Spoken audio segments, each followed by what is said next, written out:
We already talked about scaling objects a little bit, and I showed this by scaling a cube, which is of course nice, but the cube itself already offers 3 dimensions for setting the size. So this is of course an object where you can achieve similar results.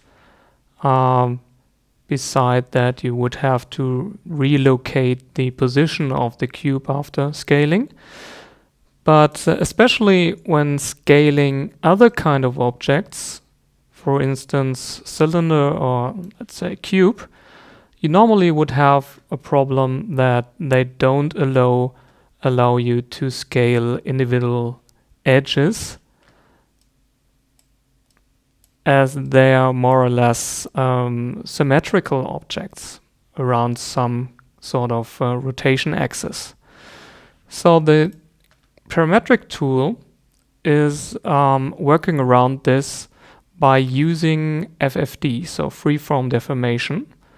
If you have checked this option, which is switched on by default, that means that you can grab any kind of object and scale it, even though it might be some other kind of parametric object that normally doesn't allow this kind of scaling.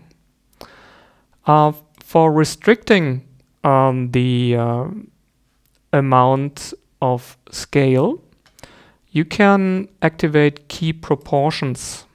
So whenever you scale an object up and down, you can see that all 3 dimensions keep their aspect ratio, and without that you are free in your decision how to scale this object.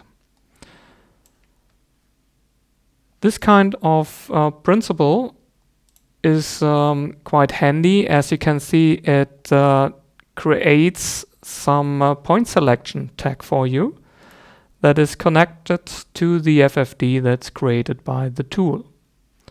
And there's a restriction tag using this kind of polygon selection or point selection for all the points. So the advantage of this is that even if you have other objects grouped below, they will not be affected by the FFD. So if you have, let's say, a cube placed nearby, which is grouped under this cone, you still can scale the cone without affecting the cube, which wouldn't work if you would use the axis scaling,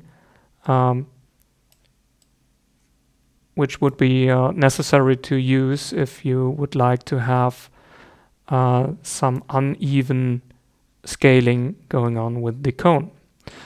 Another effect you might be able to see here is that the grouped object, of course, moves with our cone. So the cube, of course, moves with it. But you can switch this off as well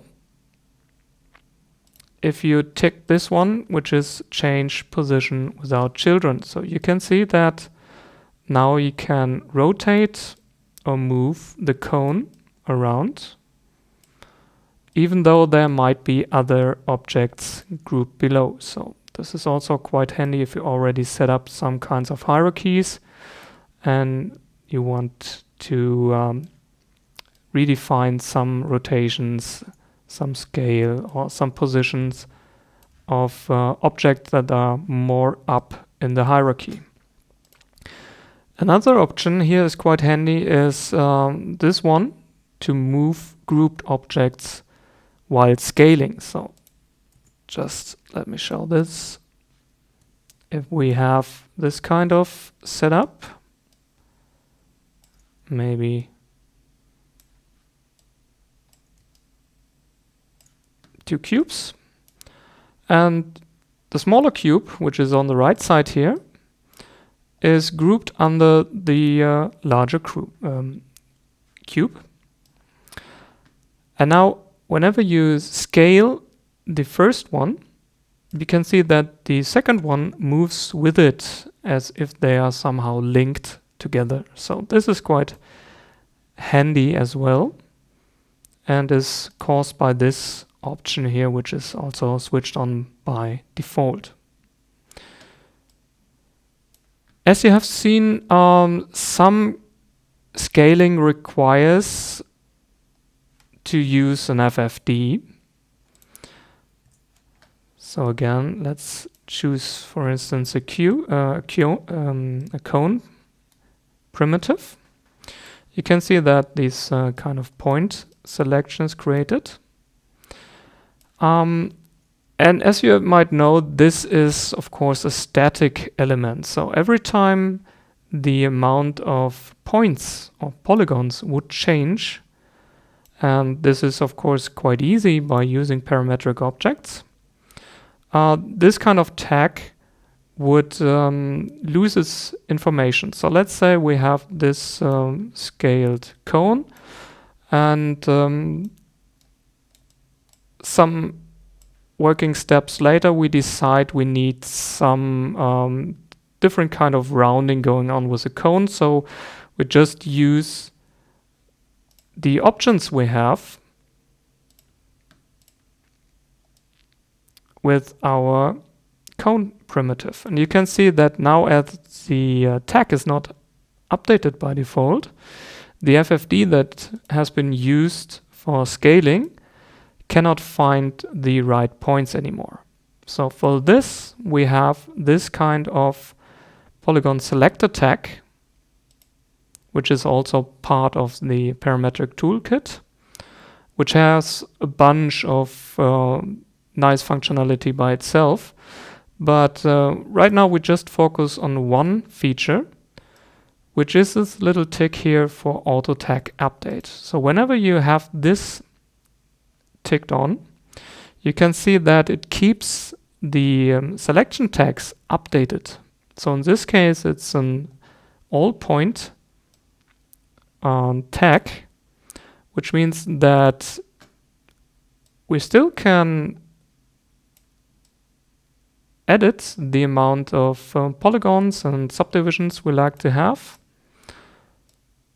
And the FFD will still work, which is quite handy, as we would like to keep the parametric objects for as long as possible.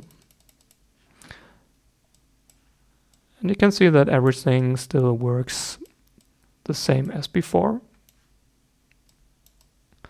So this is quite nice.